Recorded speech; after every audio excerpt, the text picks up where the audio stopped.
Commissioner Waring, I'll thank you for leading us in the Pledge of Allegiance.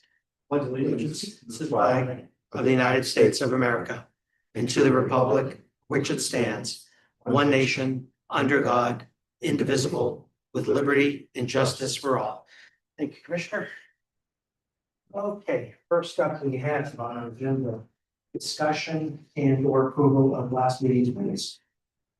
The last two meetings. Yeah, last two meetings, so I'll move as presented. Is there a second? I'll start. All in favor? Aye. Aye. Aye. But with an asterisk. And the asterisk is. This would be for the July 7th meeting, I'll abstain because I was not present. And I might ask Commissioner Hodges to do the same for the June 16th meeting. Correct. I missed one meeting. Yeah. Okay, Yeah. all right. Steve So, without 16th, I without 7th. So. Deborah, will that motion cover it? Yes, Okay, very good. On to discussion of last meeting's calendar. Have nothing. I actually do. Okay. You have For the first time in a long time. So looking ahead to August and actually even September, Mhm. I have conflicts on the 1st and 3rd a box. Mondays of August. Yeah. I'm wondering if we can't move to the 2nd and 4th in August, and then the first Monday in September is Labor Day. I'm not sure if it makes sense to do the same for September, so 2nd and 4th for August and September. So the second falls on a Tuesday. On the second, The second Tuesday, The second second Tuesday. Monday of the month, rather, sorry. and that falls on 11. the 11th. 11th. So we'd be looking to bump it up to the 12th, 11th and the 25th opposed to the. 10th and the 24th. Opposed End of to- the 4th, so we're gonna have one on the 18th. I have no problem with that. So the Go ahead. 11th and the 25th. Yeah, Okay, How about Labor Day? and then September, Is the 8th Labor Day? first be the 8th and 22nd. right. To the 8th and 22nd. Are those Mondays? Yes. Yeah. Yes. Let's rock up. Everybody's good with that? Then we will go on to previously signed documents. Discussion motion to approve. Make a motion to approve. Second. Oh, sorry. All in favor? Aye. Aye. Aye. Motion carries. All right, commissioners, onward to department updates. Beginning with Mr. Director McFadden is here from Restorative Justice. Mike, how are you? It's good to see you.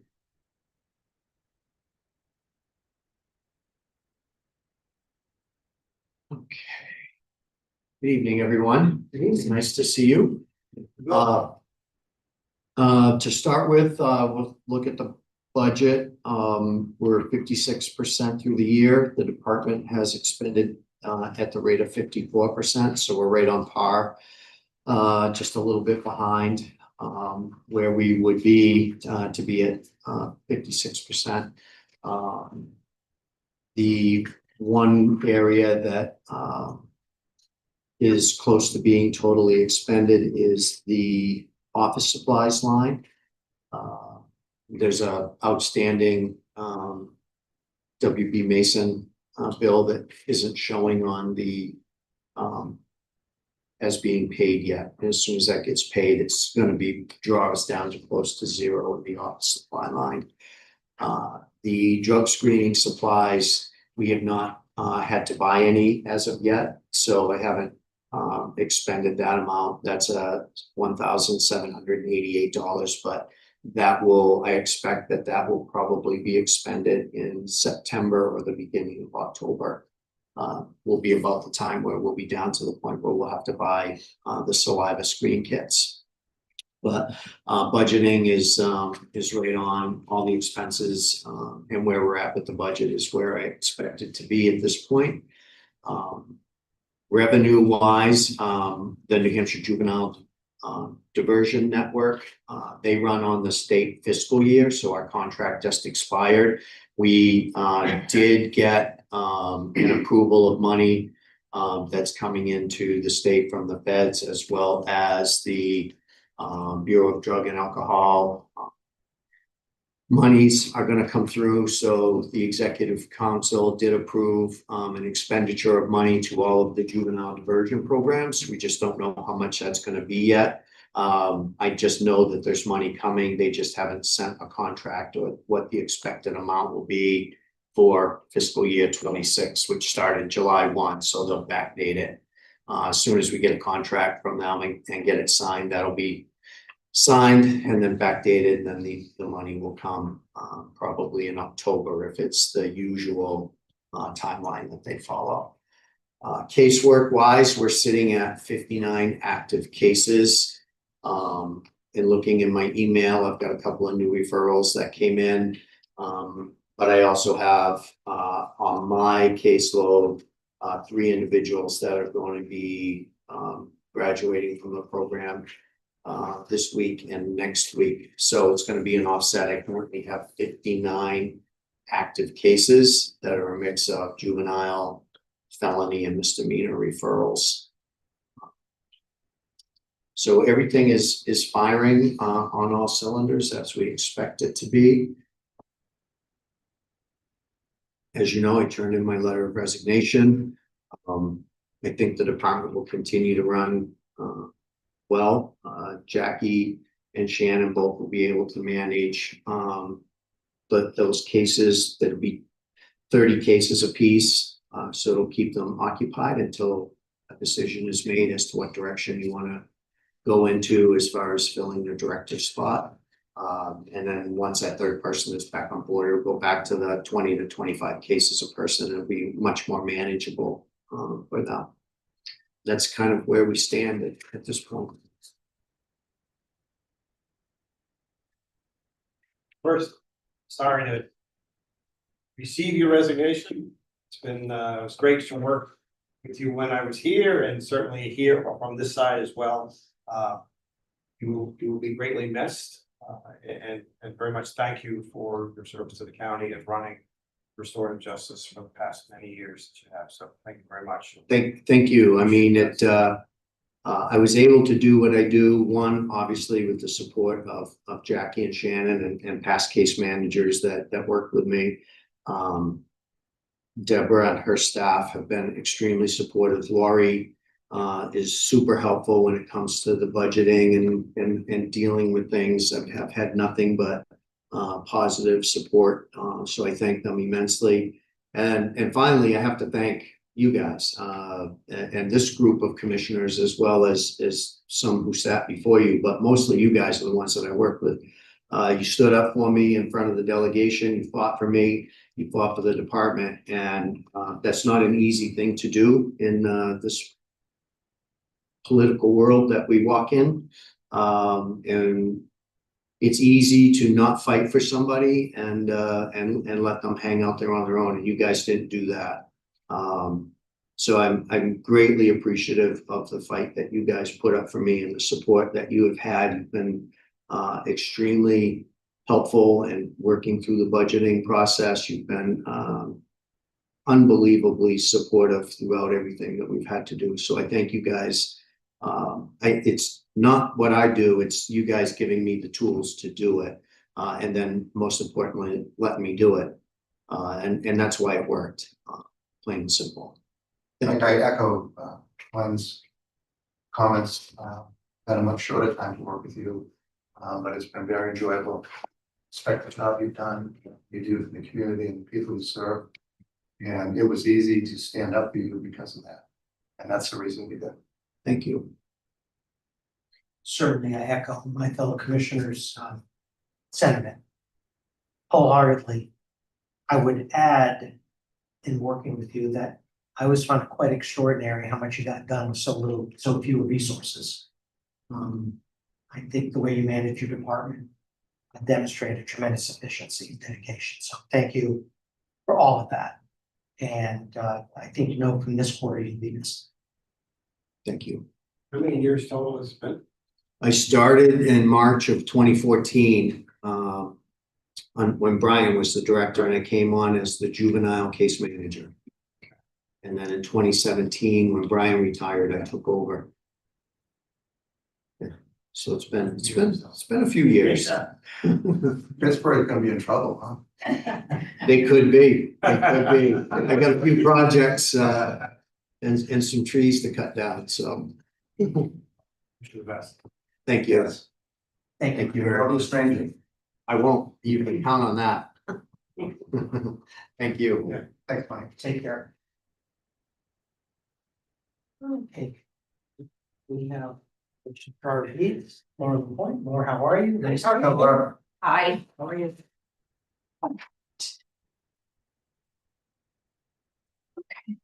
Well, I ran this report through the end of June and I kind of ran one today through last Friday. So the revenue, first 2 weeks of July started off really good. Last couple weeks been kind of slow. I haven't really seen a lot of sales. So we're still, I was at about 21,000 over this time last year. So we're still good. And I think we'll be fine. But it's, I mean, we just don't know. I went on realtor.com just to kind of see what houses, I mean, Laconia's got 221 houses and everybody else has got a lot less, but they're just, I don't know. Hopefully sales start picking up in the next couple of weeks, but this time of year is usually our busier time. So hopefully that continues. Docket counts are 412 as of Friday, more than this time last year. What I am finding is mortgages, equity lines. People are jumping on that and getting a lot of equity lines while their homes are valued high. So we get the revenue from the recording, but we're not getting any huge tax stamps, obviously, with just mortgages. But there was just in mortgages, there was 141 more mortgages and 65 less deeds than this time last year. So I'm hoping in the next couple months, the deeds start going up again. We get more from the tax stamps than anything else, but our recording is up. Electronic, that just keeps going up. We're at 75%. So we see a lot less. We still get some in the mail, but most of our recordings are electronically done. Expenses were a little less than half, so that's good. And I don't see any unforeseen large, hopefully, expenses coming out. Projects, we got our last 2 books back from Profile for the restoration, or at this point, not sending any more out because we got the other project where they did come and they digitized all of our images. Now they're in the process of enhancing them, indexing them, and then I would hope before the end of the year that's done. And I'm hoping that comes in under budget. They did spend a couple more days than they were supposed to initially, but should still be under budget, I'm hoping. I did want to mention some of the other counties charge for our internet service for Laredo. Our customers at this point pay $2 a copy. That's all they pay. But they can look at all of our deeds. They can, it's usually title companies, attorneys' offices. We've got about 4 or 5 registers that charge anywhere from $5 to $10 a month. So I kind of looked to see what we had for about 140 that pay, that are printing something out. So, I mean, if we charge $10 a month, then that could be another 16,000 plus in revenue. So I don't know if that's something I have to bring in front of the delegation. How much more revenue? Be about 16,000 a year. So, and I mean, $10 isn't a lot. I mean, these are title companies and attorneys' offices that pass the cost on to the customer. But I don't know if that has something that has to be approved. I don't believe it has to be approved by the delegation. Okay. I just have a question about, are these commercial users? Okay, so residents. Yeah, no, that Would was still be able still, to- yes, that has nothing. We have Ava, which anybody can go on our website and then you can look at everything. It's just when you print. And then we have the Laredo is for our internet customers, which like I said, it's usually attorneys, title companies and stuff like that. It's an easier program to use for searching and sorting and that kind of stuff. And I would think, I mean, we do have it for the towns in the city. Maybe we can waive it for that, Yeah, But I just didn't know if that was something that I had to. And I was thinking it would be something for, next year. Yeah. And I would, I think that's a great. I would give them at least a 3 or 4 month notice because I could send an email out saying, this is what's happening. Budget process and I think, Would be a policy of your department. Yeah, so- okay. Okay, Roll out January first, February first. Yeah. Talk about that budget process. and I think it would kind of weed out the people that are just using it to look at things and not even, we're not getting anything from them, so. No, good. City of Laconia tax collector Katie reached out to me. They have to have an annual meeting. And she asked that if she could hold it at the registry. And I at first was like, oh, okay, but I think it'll be a good opportunity for me to meet the other tax collectors. So that's gonna be August 12th, I believe. Okay. So I can kind of pass on because we get a lot from the city and towns that just say, they send us to the registry and say, oh, just go in there, they'll add your name. So that'll be an opportunity for me to go, no, this is what we do, this is what we don't do. And a lot of them have never even seen the registry. So they're gonna come in for that. That, nothing else new except, the property fraud alert. And I don't know if there's something I was gonna even pass out. I had already sent it to all the towns, but I don't know if there's somewhere I could, we've got a brochure. I can, Is it on our But website? it's on our website. Oh, it's on our website. I know Judy a couple years ago put an ad in the paper. I guess I could look at doing that again. We do get phone calls. It's been on WMUR, it's been everywhere. We have the service, but other than that, any questions you guys have? Not for me. Just a quick question, Laura. Yeah. Good report, by the way. So you're still $21,000 ahead. Yeah. But the And second, this is our better, so we should be okay. the second half of July did slow. It did. Can you read the tea leaves there as far as the market? No, I don't know. Because the first if you look and also going on realtor.com, there's plenty of contingent properties. So they're out there, they just haven't closed yet. And they're large, so we should be okay, and I know Judy did budget below, and this is on track of last year, so. I'll be ahead. If, The mortgage to deed ratio, are you anticipating that's going to equalize a little bit by the end of the year? I would think we'd get some more deeds, but I do know the mortgages is what we're seeing is equity lines. I would think with the robust condominium construction that's going on Yeah. right now, these units are gonna start coming They're gonna- online Right, and selling. I can't believe they're not gonna sell quickly. right. And that should be a big boost, I would think. I would think so.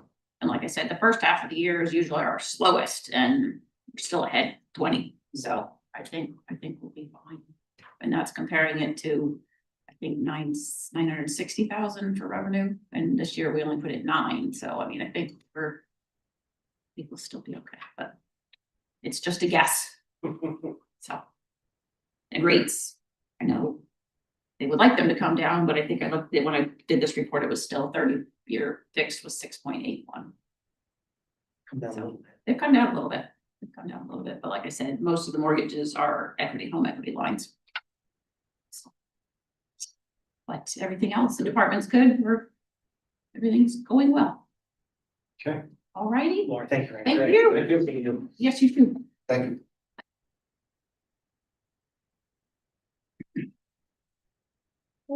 Commissioners, we have Mr. Patrick Wood up on our agenda, representing the Laconia Housing Authority, looking up with Mr. Wood. It's summertime, I'm not the only one wearing shorts. No, it's good to see you in smart casual.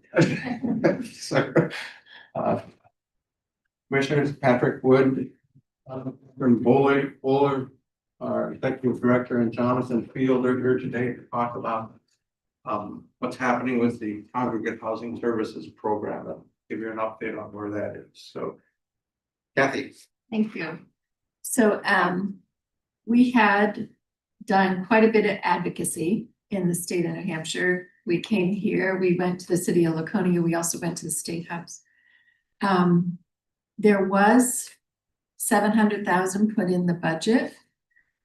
Prior, this was a pilot program and it was for Manchester Housing and Laconia Housing. And it was 1.5 million. We each received 750,000. The funding today is 700,000. Manchester did not advocate the way that Laconia Housing did for this funding. And there's going to be an RFP put out for us to be able to sign, participate and send in a grant. Excuse me, I interrupted just for a moment, please. It was 750, but it ended up being 700. What happened to the 50? So it was it was originally 1.5 million. And they did the split. For the We biennium. split it.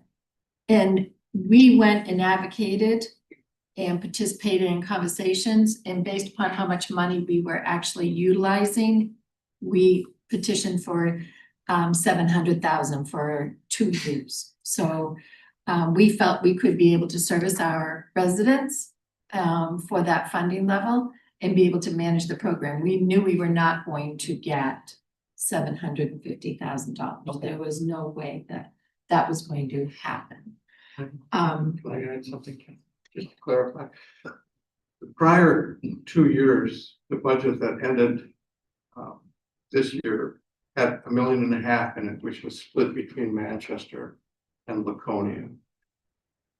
The current budget, this year's budget, beginning July 1, 2, or I think whatever the state budget year is, that did not have anything in it for this service, as we talked about before.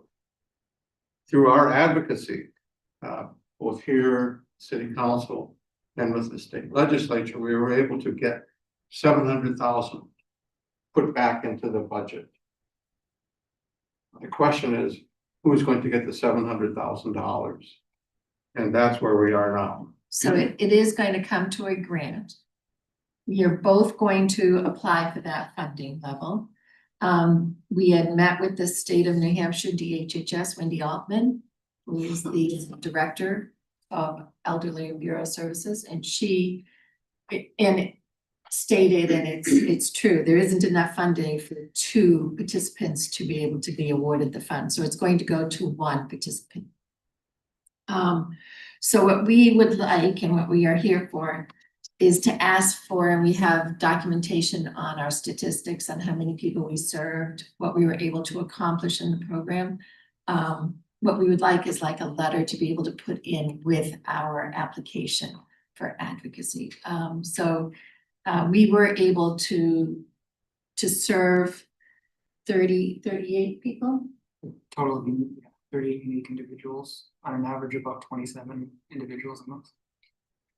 Over a course of, so this funding that we received was for 18-month period of time. And we were able to service those people, take care of them. Part of this program includes meals. We were able to provide meals to them. And all of this keeps them housed, keeps them in compliance, keeps them from receiving lease violations and possible evictions. It doesn't mean that every person would be evicted, but we go in and we provide services for them to keep them housed. It also keeps them with a nurse visit once a month, keeps them regulated, and with their primary care, provides that information back to them, in addition to the meal program that they receive. So it's beneficial to them, and it has proven that we haven't seen a reduction in our eviction rates at our 3 service properties, which are Sunrise Towers, Sunrise House, and the Tavern. So those are our service properties where we support people and we take care of them. Two, that the Housing Authority has voted to continue the funding of the program, at least for the first 2 or 3 months of this fiscal year, because it's so important. And hopefully when the application gets submitted and hopefully we get the grant, that will take care of the rest of the period of time. But once we've expended what we've committed to expend, there's no guarantee that we can continue that service for these people. And as you know, the cost of going into assisted living or something like that is so much greater than this. So anything that we can do to keep people in their homes, that's what we're trying to do. In addition to that, there's a huge wait list for people to be on for assisted living and nursing home. So you're waiting to hear if you're going to be apportioned the 700,000. It's going to go to one of the two of us, either Manchester or Laconia. It's only going to be received to one of them. What we're waiting for is the actual grant application to be completed. So what can we do to improve your chances of it being steered to Laconia rather than Manchester? So we prepared statistics, and on the back, we provided the addresses. If you could write a letter of recommendation for us to continue it, that's what we're asking for. It's, Plus, yeah. go ahead. So yeah, fully support whatever we can do to help the cause. If the funding does not come through, then what? Where does the cost go, right? Because the cost is not going away for these folks. If they're no longer allowed to live where they're living, there's a cost somewhere. So where does that cost go? They would end up going on an assisted living environment or into a nursing home care environment. We would do everything we could to try and get them on Choices for Independence, which is a DHHS funded program, if they were eligible for it. However, you do have to be eligible for it. So most of the people that we have in this program are not eligible for that program, or it fills in a gap when they have been lost in coverage. So sometimes we have the person on there for 3 or 4 months and then they go back on CFI. So it covers for that period of time. But if we don't have the program, the funding, we can't do the program. Right. And that's the problem. Then we end up with these people who are otherwise able to stay in their homes who no longer can stay. And I say their homes, they're in their apartments, right? Right. But it's. So, excuse me, if you can just have a conversation with Deborah at some point and give us some talking points regarding the urgency of the matter, that would help us Okay, put that together yeah, in the letter. yeah. So if that is not adequate, just if you can reach out to me, my address is in there on the got it. backside, then I can forward other information to you. A good portion of the statistics are in there, even going to the question you had about cost, where that would go. Who covers that, that's, up for debate, generally it'd be the state cost, but the expense for nursing homes, assisted living, homelessness, that was the alternative, unfortunately. All that information is in that. Okay. A letter at least we can do. So all of that information is in the statistics. that you Yes, provide. yeah. Okay. Yes. Patrick, is there Yes. anyone in the legislature that we need to reach out to, or having done that already, as far as senators, Senator Gray, Senator Lang? Senator Lang is the one who actually wrote the information and got it into the budget for So us. he's in the loop then, that's. Yes, I he think- participated in The conversation. legislature's done right now. They've finalized the budget Right. and signed by the That's governor. So it never hurts to let them know how important this project is, however, this program. So we appreciate that. Anything you can do along those lines would be helpful, of course, so that when it comes up again for review in a couple of years, they're ready for it and they will know how important it is. Do we know who is on the deciding body to apportion money to either Manchester or Laconia? I'm Or sorry. the principals are making the Makes a decision? decision. Yeah, we're waiting for the. The Department of Health and Human Services has to put together the actual application form, the grant form. Once we get that form, then we can complete it, and as part of that application filing, a letter from you commissioners would be very helpful. We're going to ask the city council to do the same. But since the people who live in these apartments come not only from Laconia, but all of Belknap County, it's important that we get that broad support. And so we will also ask our legislators to do that as well. And we'll see how that goes. Patrick, what is the timeline on this? We haven't received the grant as of yet, so Okay. once we do, it's gonna have a tight turnaround. DHS has told us that it would be 2 to 3 weeks that we had to have it submitted back. So you'll keep Deborah in the loop, and we'll follow up, absolutely. Sometime in August, I would anticipate we will have something ready to file. Originally, the hope was that they'd have a decision by the end of August. So we'll see where that goes. And to answer your question about the decision makers, it's normally handled by contract administrators and coordinators. Depending on how they actually handle it, it may be on the administrative level. But it depends on how they actually process the contracts or the proposed applications. Where were the funds budgeted to? Was it the DHHS? Yes. Okay, so they're housing the funds, 700,000 at this point. It is specifically earmarked for this program. Okay. Unfortunately, it just wasn't earmarked for Laconia housing. Right. Okay. We really appreciate your support, your understanding of this issue. It's just, It's our pleasure, Patrick. I have to say, your dogged determination in all of this really puts us more firmly in your corner because you worked really, really hard to get to this point. I was gonna say, you And advocate well, you're- they're lucky to have you as an. You're to be commended for that. so important. You know, I mean, housing, to me, housing security is a critical element of our whole society. And Housing security, food security. it's just so important. So we appreciate Thank your you. efforts. It's our, Thank you. thank you. And we'll be in touch, I'm sure. Thank you very much. Commissioners, we have Lori Sharp up next with a financial update. Lori, nice to see you. Oh, yeah, the top floor. Sure, both. Take both. Right. Okay, I feel like a lot of people have probably talked about all of this, but anyway. So we're 56% through 2025 already, halfway through, crazy. Interest earned exceeds the budget of 100,000 by 58,157. Deeds is at 50% collected, which Laura mentioned has exceeded where they were at this time last year. They should make out pretty good there, I would expect. Projecting a 57,500 surplus in the sheriff's office due to fees and court security.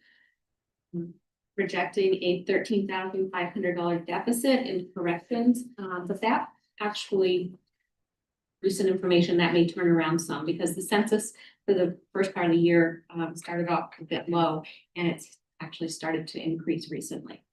So that may turn around on that one. Projecting a $10,000 deficit health and human service recoveries. Historically, that one is kind of low. It's the July receipt we get that seems to be the largest one. And we haven't received that yet. So we're still waiting for that. And so hopefully we can get a good result from that receipt.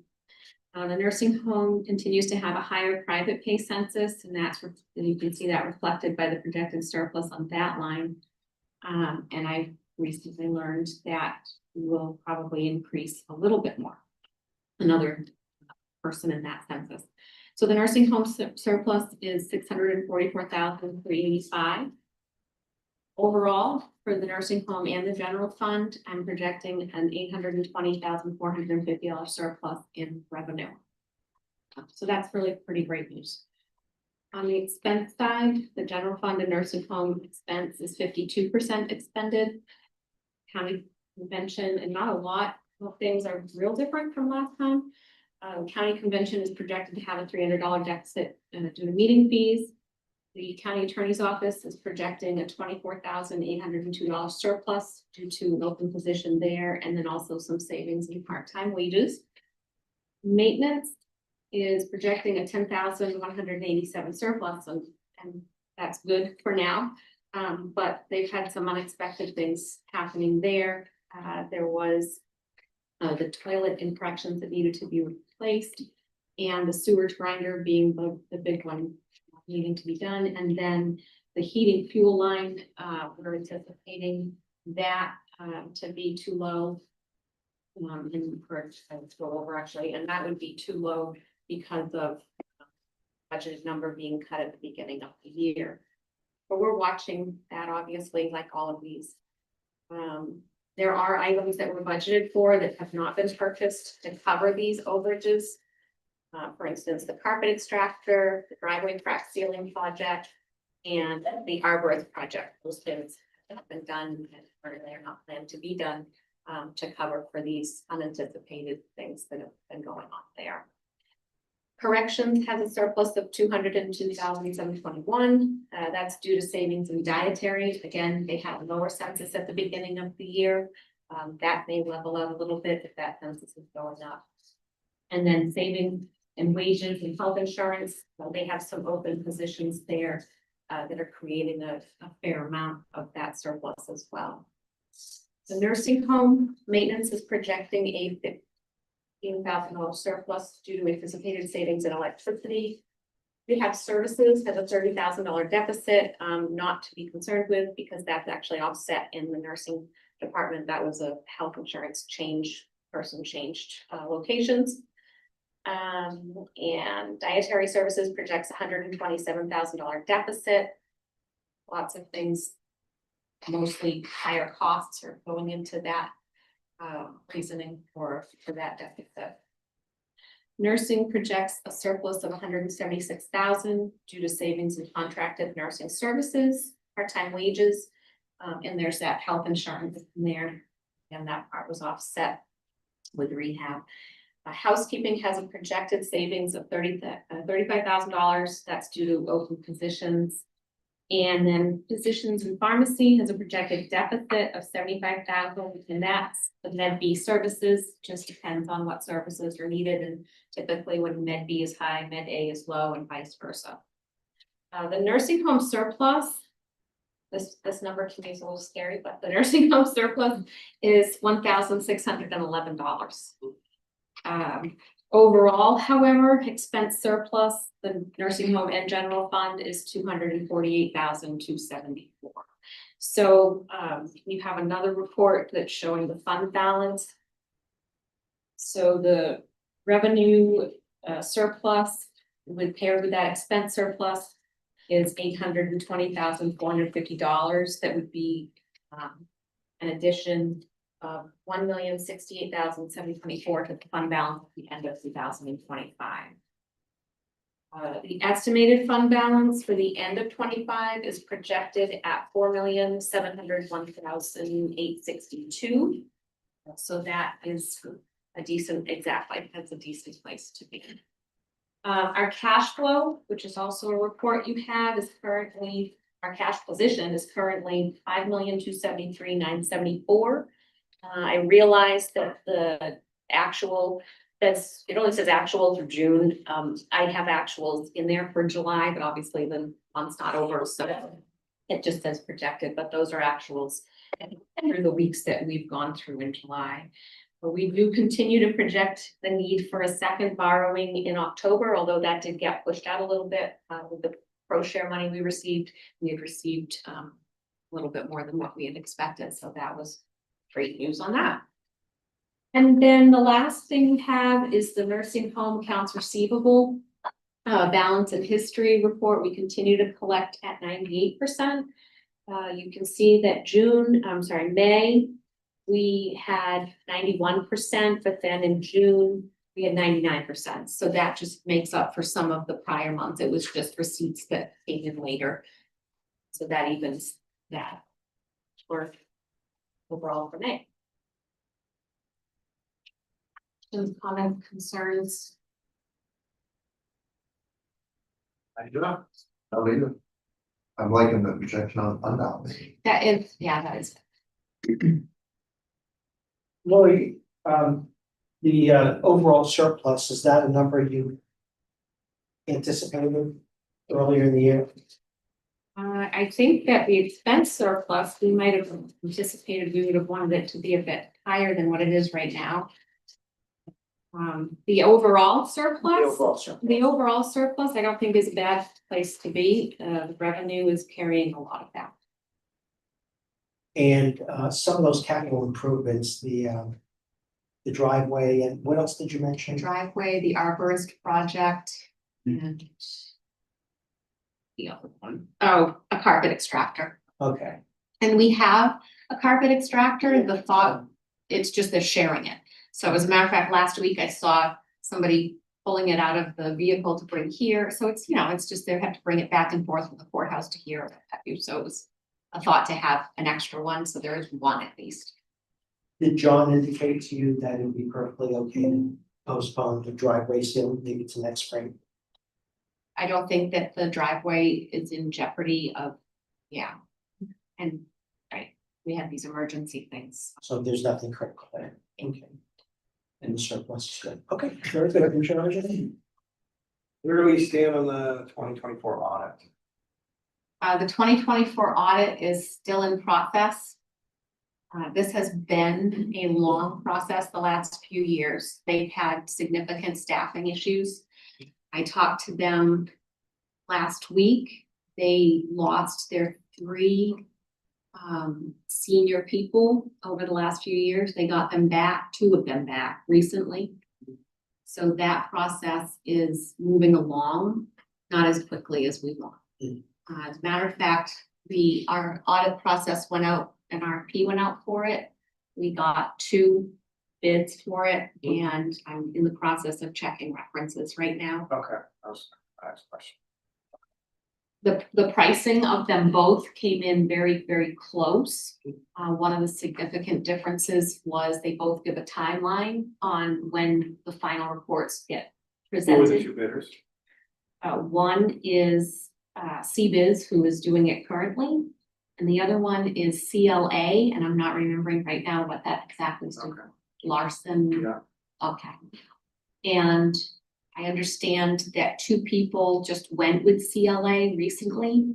Yeah. Who were with the other company. But I did want to speak with the references. I have calls out to them and haven't heard back. I'll follow up with them tomorrow.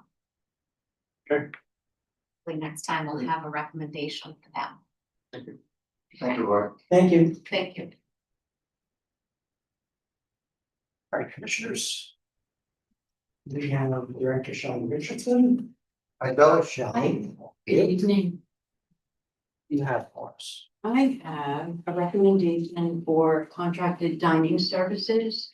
Dietary, we did an RFP for dietary services for the nursing home and Department of Corrections.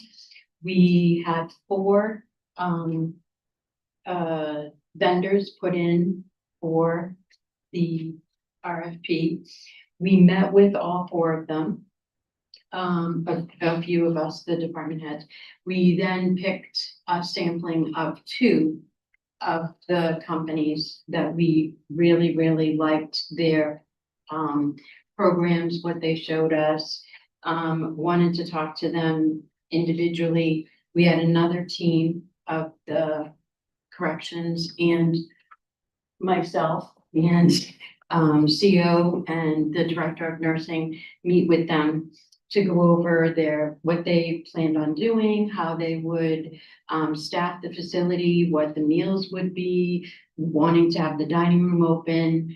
And we narrowed it down to those 2, brought them in, met with them again. And we would like to recommend Cura Hospitality LLC for our contracted dietary service. I have the pricing there for what we're spending currently, what Cura would be, and the other company that we looked at, Sodexo, would be. It would be to start in October 1st, because we need to give a 60-day notice to Glendale, our current provider. We've tried multiple times and we've had a lot of challenges with meals, with the dining room being open, with service, consistency with meals. I know Michelle has spoken many times and we've met with different people in Glendale, which is also a part of Whitson's now. And we don't seem to be getting our needs met. The expectation isn't there. We had been with Glendale since 2018. Going with this other company, Cura, the contract, the initial contract that we had, all of them, it's 3 years for the first time that you join on as a new participant. And then after that, it's yearly. that you look at. We really liked their whole plan of transitioning, staffing, the meals, some of the even decorations that they were looking at to kind of help the dining room bring it up to date, and the salad bar and a lot of different menu ideas. Do you have any? I could Yeah, add yeah. something if you're willing to here. Sure. A couple of good things that attracted us to Cura were that they have a lot of great ideas for employee meals. That will be a big improvement. They have their own corrections division. The way our corrections has been treated with our existing company has been terrible. So this, we expect should be a huge improvement. Also, they're a very large nationwide company. So they understand our local staffing issues. They will be held to them. They understand the difficulties and are planning to deal with it. And luckily, they have enough clientele throughout the country that they assure us they'll be able to move staffing around as needed to provide service for us. When we hear from references. I talked to 4 references that they had. One company has them in 9 of their buildings. Another company, Pennsylvania, has them in 3 of their buildings and just hired them for another 4. They've been with them for quite a few years. There was only one that was corrections that I was able to get in touch with. But they did give us other corrections references, and they were very happy with them. So all their references that I did speak to, were positive. And they have long-term contracts with them and have re-signed them and put them in their assisted living facilities also. Where is their nearest client to us? It's Pennsylvania, New Jersey, but they have clients that are another company, Aladdin, which does like school systems. I don't know. We don't know which, it's hard to say because they have divisions, like one does private schools, boarding Yeah. schools. There is one in New Hampshire, I don't know which school it is. So they have big divisions, nursing homes is a separate one that I think that's what Shelley was alluding to, that they don't have any nursing homes in New Hampshire. There was hospitals in Boston too. Okay. Yeah, there were a lot of, Beth Israel, I think Mass General. And then I know the other ones were Pennsylvania and New Jersey that I talked to.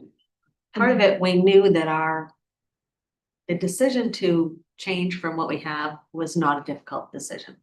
We had horrible complaints for 2 years. So and although they have made some improvement over the last 6 months, I would say, it's minor compared to the continual complaints. So knowing that we needed to make a change was not difficult. I'm sorry. Go ahead. The other company, the Cura is in Hillsborough County. Okay. But they're only in Hillsborough County. They have not taken on the whole kitchen. They only have the dietary manager, 2 cooks, and the supervisor. Okay. And then the rest of the staff is Hillsborough's. Yeah. But Hillsborough's gonna be looking at what they might need to do also. And the Jonah Correction Side was able to provide a very well balanced plan for like meals for corrections to improve what we're getting right now. Our meals are pretty bad right now. And the gentleman was able to answer multiple questions about safety concerns, religious meals, special diets for us accurately and even with some extra information. So they were very helpful, very security oriented, which is important to me. The way I look at it, out of all 4 of these, there's not a great variation between any of them. Right. This company's not the highest, and not the lowest, kind of in the middle. So I don't have a problem at all with the pricing compared to the other 3. Shelley, how many years have you had Glendale? Since 2018. Yeah, it seems to me they were great out of the gate, and then I don't think they ever really fully recovered staff wise after COVID. Yeah. Which is to be expected. So I know you vetted all 4 companies.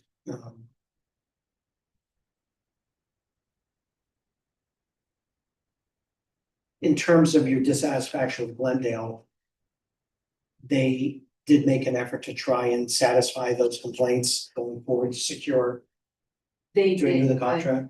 it's not consistent. They can't maintain it unless there's certain people there all the time. They're challenged with trying to make things, the portions, the following the diet, following the times. If one person calls in sick, we have to shut the dining room down.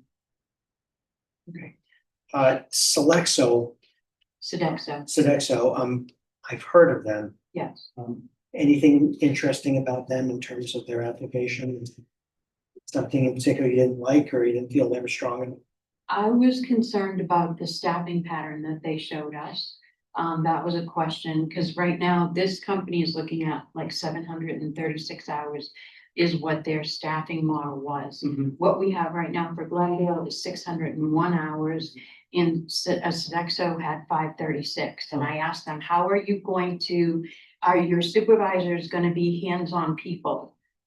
The other thing, I don't know, if in the paper, I saw recently that they had multiple layoffs in multiple places where they didn't renew contracts. There was one, like 330 people are out of jobs, colleges, another 238 or something I saw.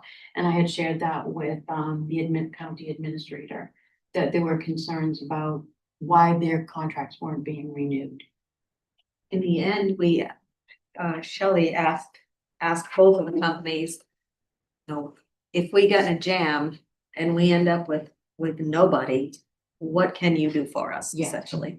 And that, it did make a big difference that Cura responded immediately. Yeah. We'll be there. We'll do what we need to do. We will take care of you. Sodexo responded positively. A day and a half. later. Okay. A day and a half. And later. it was a different feeling. Meeting with the 2 different companies, you get a very different feeling. And Theirs was, we'd have to renegotiate a contract, there'd be a financial. Yeah.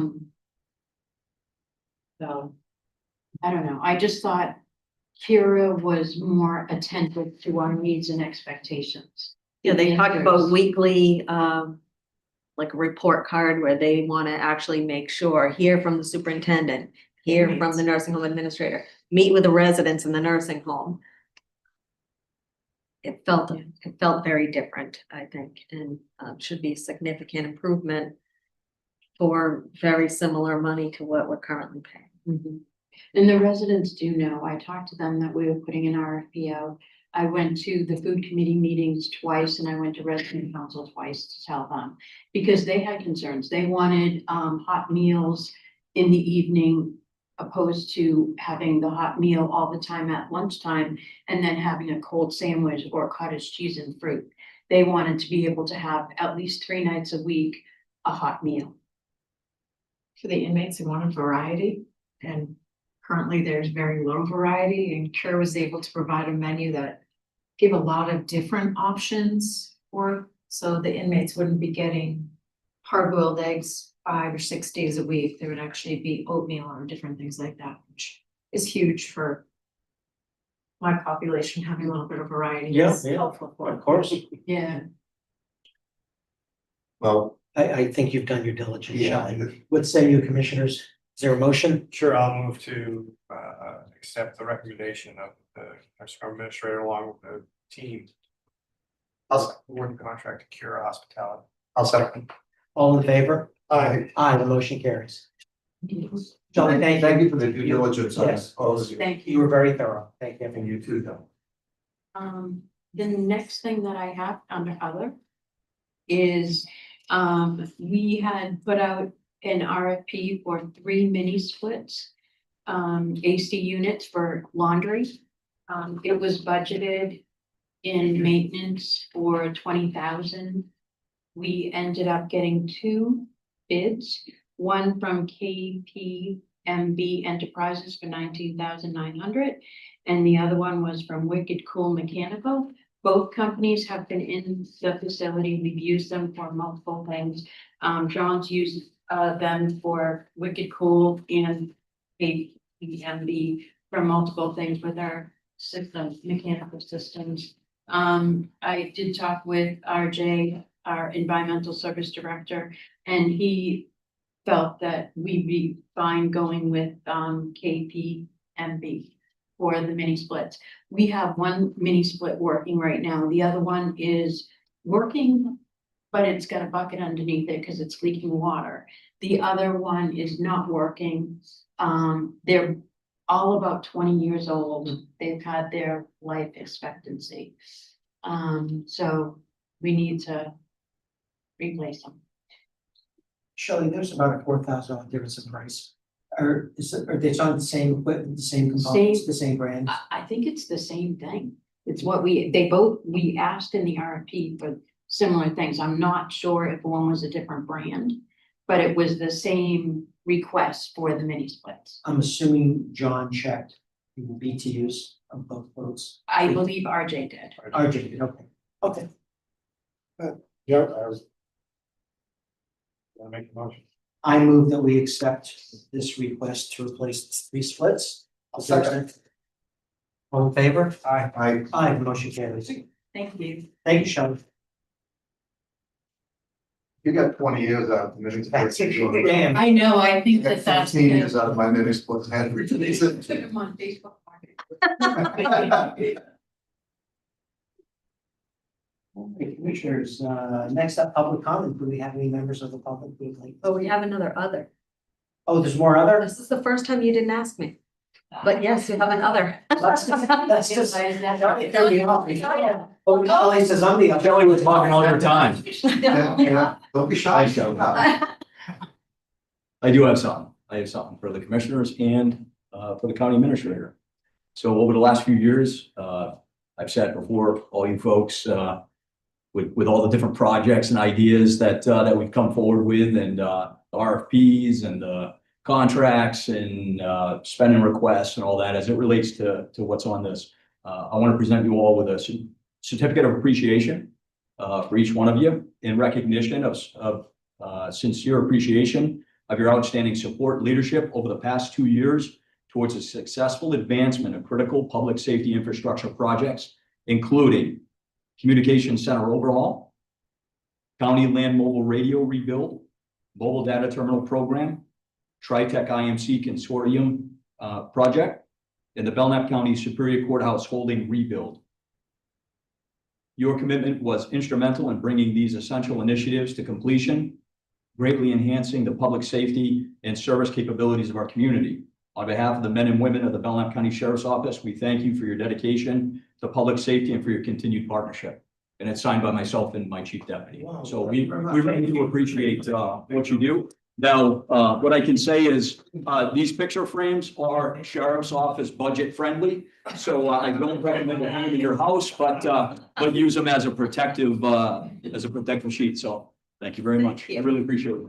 And we don't do this enough where we recognize those who are in Appreciate it. leadership positions that really do That's very enhance our thoughtful. Thank ability. So thank you. That's all I have for you.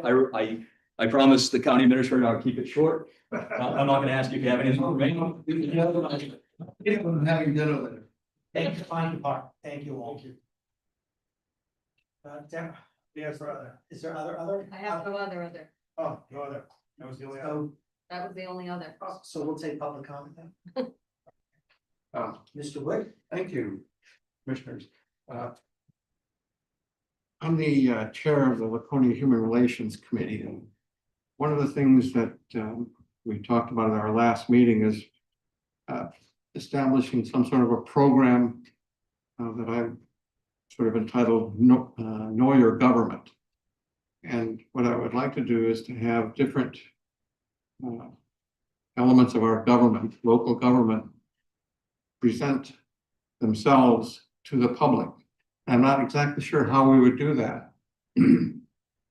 But I would like to put that out to you and indicate that this is something that I could work with Ms. Shackett. We can try to put something together that would showcase, if you will, what the Belknap County government does, all the different elements of it, so that the people know who's their government, what is their government.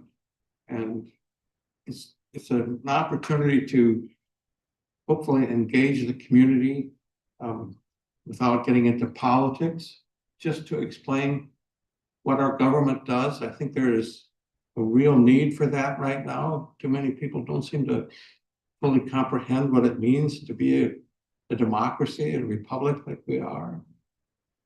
So I want to put that out there. So with your support, I will proceed and get back and put something together and come back and talk to you about it. Sure, sounds good. Okay, I have one other quick observation. It's interesting that most of our department heads are all women. So the people who really get the job done, we know who they are now. Go Belknap County. Thank you again very much. He said here, she knows. Yeah, how much they pay to say that? All right, thanks again. Thank you. Okay, Deborah. Now Are we going to non-public? yes, please. Thank you. If you are willing to make a motion to go into non-public session in accordance with 91A:3, paragraph 2, small paragraph A. Second. Okay, and now a roll call vote. Commissioner Waring, Yes. Commissioner Spanos, Yes. Commissioner Hodges. Yes.